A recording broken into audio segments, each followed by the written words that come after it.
La fin de Monster est une fin ouverte qui permet au lecteur d'avoir sa propre interprétation. Au début, je me suis dit mince, il y a beaucoup de questions sans réponse et ça te laisse vraiment un goût d'inachevé. Mais après avoir pris du recul, je me suis vraiment rendu compte à quel point ce manga en général et cette fin est incroyable. Sûrement une des meilleures fins, tout manga confondu pour moi, car elle fait écho à toute l'histoire qui a été racontée. La fin n'est pas définie, ce n'est pas en mode la fin, c'est ça. Chaque personnage finit comme ça et tout est bouclé. Non. On va directement rentrer dans le vif du sujet, car si t'es là, c'est que tu connais. Comme j'ai dit, c'est une fin ouverte, donc chacun aura son interprétation. Donc dans cette vidéo, ce ne sera que mon avis et mon interprétation personnelle. Pour moi, cette fin nous fait poser la question de qui est vraiment le monstre. Tout d'abord, est-ce que c'est Franz Bonaparta et Peter Capet qui ont enlevé un de ses enfants à la mer des jumeaux pour faire des expériences sur lui? On a vu que Franz Bonaparta regrettait vraiment ses actes à la fin. Il dit même qu'il attendait d'être jugé ici, à Runeheim, et tentera d'en finir avec Johan, conscient de tout le mal qu'il a apporté. C'est même lui qui a aidé Nina à s'échapper de la Villa des Rosses quand il a empoisonné tout le monde avec le vin. Ou alors, est-ce que c'est la mère des jumeaux qui a sacrifié un de ses enfants, qui semble reconnaître l'erreur qu'elle a faite en parlant avec Tenma, puisqu'elle se questionne, en pleurant, en se demandant qui est le véritable monstre dans tout ça. Peut-être elle, en tout cas, c'est ce qu'elle se demande. Ou bien est-ce que c'est Johan qui finalement est un peu le produit de tout ça? En gros, l'auteur Naoki Urasawa te laisse choisir. Parce que si Johan a fait tant de mal, c'est avant tout parce que Franz Bonaparta et ses collaborateurs ont voulu faire des expériences sur des enfants. Et donc on pourrait se dire que le mal vient d'eux. Cependant, pour moi, l'auteur vient apporter un élément pour contrecarrer ça et nuancer encore plus son propos. C'est que d'autres personnes ont été victimes d'eux, comme Grimmer qui était au 511 Kinderham, et lui n'a pas spécialement cherché à se venger, contrairement à Johan.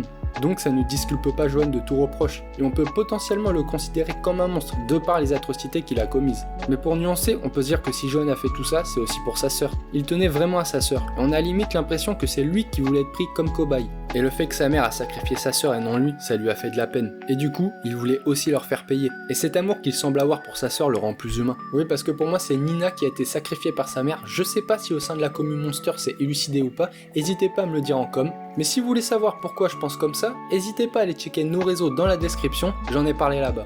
Bref, vous avez compris, c'est vraiment une fin ouverte et chacun en tirera ses propres conclusions. Même si je pense qu'on peut tous se mettre d'accord sur un point, c'est qu'il n'y a pas qu'un seul responsable dans cette histoire. Et c'est ce qui fait de Monster une œuvre incroyable, c'est super bien nuancé, c'est jamais ni tout blanc ni tout noir, et ça laisse vraiment place à l'interprétation personnelle. Et surtout, c'est très bien narré, parce que c'est bien beau de vouloir faire quelque chose de complexe avec une sous-lecture, mais quand c'est mal fait, c'est vraiment très nul. Mais avec Monster, c'est pas le cas, car certes l'histoire est un peu complexe et faut bien suivre, mais c'est fait d'une main de maître. Naoki Urasawa est vraiment un génie, et ce mot qu'on emploie un peu trop facilement aujourd'hui fait sens ici. En gros, pour moi, le point central qu'il faut vraiment retenir de la fin, c'est que Monster, ça parle du monstre en chacun de nous. Que ce soit le monstre en Johan, le monstre en Franz Bonaparta, ou le monstre en la mère des jumeaux, ou même le monstre en Tenma. Et là, ça m'amène à parler de lui, sauf que lui est pas comme les autres, il se démarque de tout le monde. Tout au long du récit, on voit que Tenma change beaucoup, passant du gars toujours souriant et plein de positivité au début, au gars sombre, qui veut juste tuer Johan.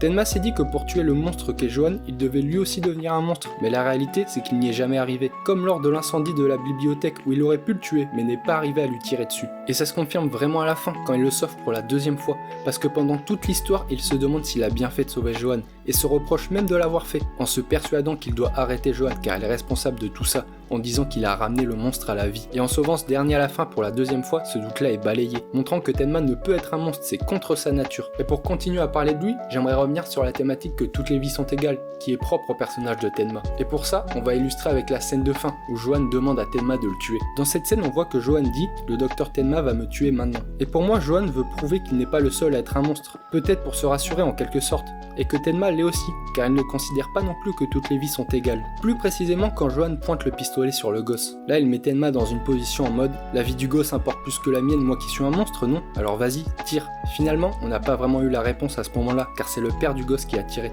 Mais on l'a eu après, avec Tenma qui sauve encore Johan, comme au début. Ça prouve bien que pour Tenma, toutes les vies sont égales, même celle de Johan qui a fait tant de mal. Et même si Tenma change au cours du récit, ses principes et valeurs ne l'ont jamais quitté. Et là où on retrouve encore une fois cette idée que toutes les vies sont égales pour Tenma, c'est quand Johan, dans la scène de fin à l'hôpital, lui demande qui sa mère a-t-elle sacrifié, lui ou sa sœur. Et Tenma ne peut pas répondre car pour lui, cette idée de sacrifier une vie pour en privilégier une autre est inconcevable. Alors autant on peut se poser la question de qui est vraiment le monstre entre Johan qui a fait tuer tant de gens, ceux qui ont fait les expériences et dirigé le 511 Kinderheim, ou la mère qui a sacrifié un de ses deux enfants, autant on nous a vraiment montré que s'il y en a bien un qui n'en est pas un de monstre, c'est le protagoniste de cette histoire. Tenma, lui, n'en est pas un de monstre, et pourtant il a essayé d'en devenir un, mais sans succès. Pour moi, moi, la fin de Monster, c'est ça. C'est ni tout blanc ni tout noir. Chacun a sa part de responsabilité. L'auteur n'a pas réellement mis de point final à son œuvre et je trouve ça génial de faire une fin ballsy et originale. Ça te fait te poser plein de questions et surtout, et c'est le point que je voudrais vraiment le plus souligner, c'est que la fin fait vraiment sens. Et que c'est pas juste une fin pour choquer.